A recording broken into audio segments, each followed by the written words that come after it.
Chicken boil అయిపోయిందండి. Chicken తీసి ఒక బౌల్లో పెట్టుకుందాము. ఇప్పుడు ఇవి ఇంగ్రీడియంట్స్ తీసుకొని ఆనియన్,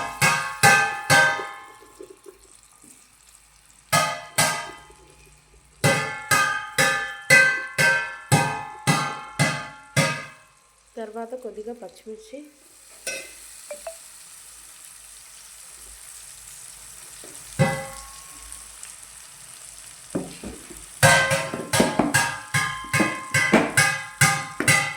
అవి వేగుతున్నాయండి. ఉల్లిపాయ త్వరగా వేగటానికి కొద్దిగా సాల్ట్ వేసుకుంటే ఫాస్ట్గా వేగిపోతాయి. మనకు ఎక్కువ టైం పట్టదు, ఫాస్ట్గా. తర్వాత అల్లం పేస్ట్ వేగనిచ్చేసి అది కొద్దిగా డ్రై అయ్యాక ఇందులో కొంచెం టమాటో వేసేద్దామండి. టమాటో వేసి తర్వాత చికెన్ వేసేసి లాస్ట్లో టచ్ చేసి నిమ్మకాయ పిండుదాం. చూడండి process. Hi friends, YouTube channel Nagamani YouTube channel. అమ్మకి బాగోపోతే చికెన్ తెచ్చాడు డాడీ. ఇప్పుడే పొయ్యి మీద పెట్టాను. చికెన్కి కావాల్సిన ఇంగ్రీడియంట్స్ ఇవి. ఇప్పుడే చికెన్ పొయ్యి మీద పెట్టాను, బాయిల్ అవుతుంది. టమాటో బాగా వేగిపోయింది. 10%లో 5% వేగితే చాలు అల్లం పేస్ట్. అందులో ఇప్పుడు మనం 5% చికెన్ వేసి ఉడికించుకోవాలి. చికెన్ వేద్దాము. ఇప్పుడే బాయిల్ చేసి పక్కన పెట్టుకున్నాను కదండి చికెన్.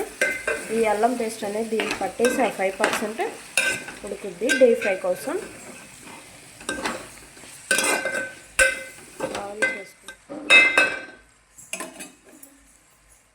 వేగిపోయిందండి, కొంచెం చికెన్కి అల్లం పేస్ట్ పట్టేటట్టు వేగింది. టమాటో వేసేసుకుందామండి. ఇప్పుడే కొంచెం నిమ్మకాయ పిండానండి కర్రీలో. బాగా వేగిపోయింది. మనం ఇప్పుడు కొంచెం ధనియాల పొడి, కారం వేసుకుందాము. కొత్తిమీర చల్లుకోండి, మీకు రాని టేస్ట్ వస్తుంది చికెన్ మసాలా లేకుండా. అలానే కొంచెం మెయిన్ ఇంపార్టెంట్, మెంతులు ఉన్నాయి చూసారా, అవి కొంచెం డ్రైగా ఎండపెట్టేసి మనము అవి డ్రై అయ్యాక అవి 2 పొలుకులు వేసుకున్నా చాలండి. ఇట్లాంటి ఫ్రైల్లోకి రాని టేస్ట్ ఇస్తుంది. ఇలా ట్రై చేసి చూడండి ఒకసారి. బాగా డీప్ ఫ్రై అయింది. మా ఇంట్లో అందరూ డీప్ ఫ్రై తింటాము. ఎందుకంటే మా పాప బర్త్డే అయిపోయిన కాడి నుంచి అంతా చికెన్ గ్రేవీ చికెనే తిన్నాము.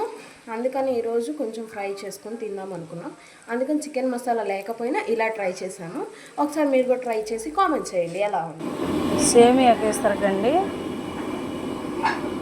ఈరోజు ముక్కోటి ఏకాదశి కదా, సేమియా కేసరు 1 కేజీ చేస్తున్నానండి.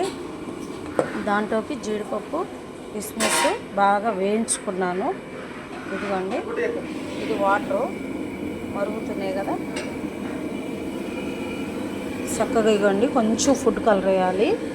1 కేజీ సేమియా కేసరికి తయారు చేస్తున్నాను. సింపుల్గా చేసేసుకోవచ్చండి. ఇదిగోండి, ఇలాచి 4 పగలగొట్టేసాను, చితకగొట్టా. 4 ఇలాచి చేసుకున్నాము. ముందుగా వేయించి పెట్టాను కదా సేమియా కేజీ వేసేసుకున్నాం.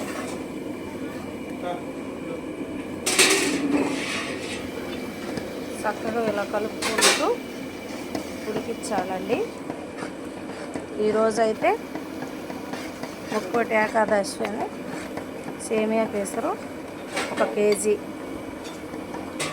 ఇదిగో ఫ్రెండ్స్, కంప్లీట్గా అయిపోయింది కదా. నెయ్యి ముందుగా నేతిలోనే వేపుకున్నాము సేమియాలు. నెయ్యి వేసేసుకున్నాం. పంచదార,